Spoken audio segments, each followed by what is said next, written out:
Divisoria Parallel Bridge ba yan? BR Bridge along Cagayan Valley Road. So makikita natin ito yung hindi ko maintindihan yung bridge. How can you construct a bridge 3 times? Diba? 2023, 2024, 2026. Bakin na. Worst is ghost project. Kasi nga pwede niya ipakita tapos na pero 2 years ago pala natapos na. So moving forward, we will strictly implement yung station number, the details, starting this coming 2026 budget. And I'll show you something na dumating lang kagabi, no? Hindi piecemeal yung pagpapakita ko ito sa iyo. But we had to do some quality assurance last night. Kinumpare rin namin yung budget for 2024, 2023, 2024. At may nakita rin kaming mga repeated projects as early as 2023. No, I'll show you a slide. Ito, slide 12, Carla. Kagabi ito dumating kasi yung mga OJT namin sa Pamantasan Luzon ng Valenzuela took time kasi we have to go back to projects as early as 2023. So pag titignan natin in 2025, 2026, yan yung 946 projects. 2024, 2026, 309. 2023 to 2026, 778. Meron rin kami nakitang projects na 3 years nag-appear. 2023, 2024, 2026. 2024, 2025, 2026. Meron rin kami nakitang project na 4 na times nag-appear. No? 23, 24, 25, 26. No? 17 projects. So a total of 1,465 projects to a tune of 26 billion. I'll give you an example, Secretary. No? For 2025, ito yung mga nakita namin. Pinakita ko na rin to sa inyo. Construction of Malolos Diversion Road, City of Malolos, Bulacan. Kikita natin 2 years. Parehong-pareho yung title. Iba lang yung amount. Next will be, tinignan namin yung 2024. Ito sa Bohol. Construction of roads. Carmen, Bohol. In isa, construction of road. Wala lang S. No? Carmen, Bohol. Marami ho yan. Ha? And then next will be 2023. Construction of road, Barangay Kawayan, Katarman, Northern Samar. Construction of road, Barangay Kawayan, Katarman, Northern Samar. No? And then next, ito yung 2023, 2024, 2026.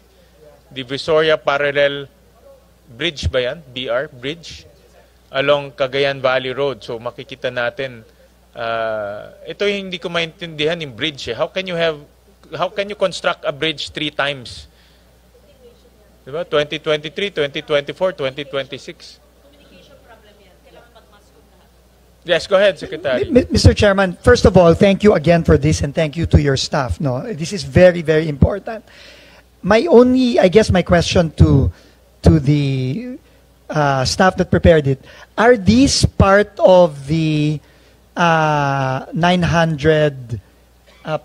No, hindi kasama ito. Okay, in that case, Mr. Chairman, if I may volunteer again, please give us the list and we will validate this again. No, if it's 1,400 plus, we will validate this again because I think, Mr. Chairman, this is really a problem. This is a recurring problem where, in most cases, I think these are continuation of projects that were not finished given the limited funding. Kunyari po yun, no?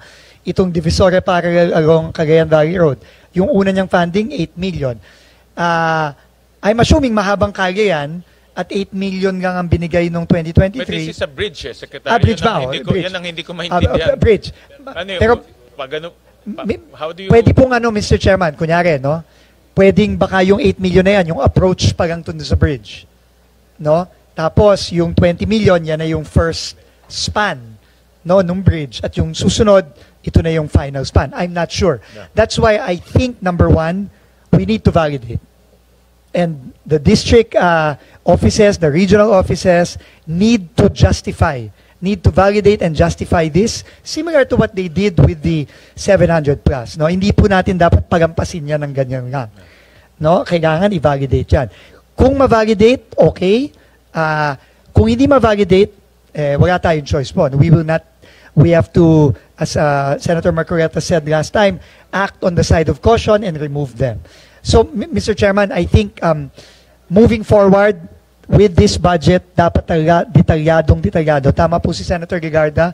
This is a communication problem because it is not the same project. It is a continuation of the same project. And that needs to be reflected in the line item, which clearly it is not.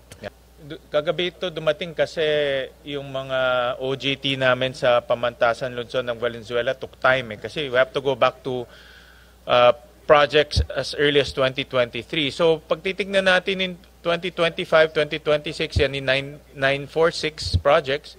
2024, 2026, 309. 2023 to 2026, 778. Meron rin kami nakitang projects na 3 years nag-appear. 2023, 2024, 2026. 2024, 2025, 2026. Meron rin kami nakitang project na 4 na times nag-appear.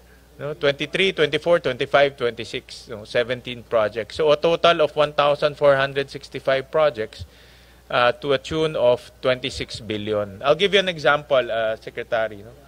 For 2025, ito yung mga nakita namin. Pinakita ko na rin to sa inyo. Construction of Malolos Diversion Road, City of Malolos, Bulacan. Kikita natin 2 years, parehong-pareho yung title, iba lang yung amount. Next will be, tinignan namin yung 2024. Ito sa Bohol, construction of roads. Carmen, Bohol, in isa construction of road. Wala lang S. No? Carmen, Bohol. Marami ho yan. Ha? And then next will be 2023, construction of road, Barangay Kawayan, Katarman, Northern Samar. Construction of road, Barangay Kawayan, Katarman, Northern Samar. No? And then next, ito yung 2023, 2024, 2026. Divisoria Parallel Bridge ba yan? BR, Bridge? Along Cagayan Valley Road. So makikita natin, ito yung hindi ko maintindihan yung bridge. How can you construct a bridge 3 times?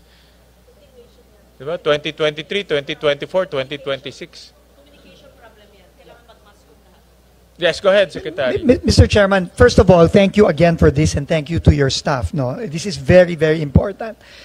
My question to the staff that prepared it, are these part of the 946?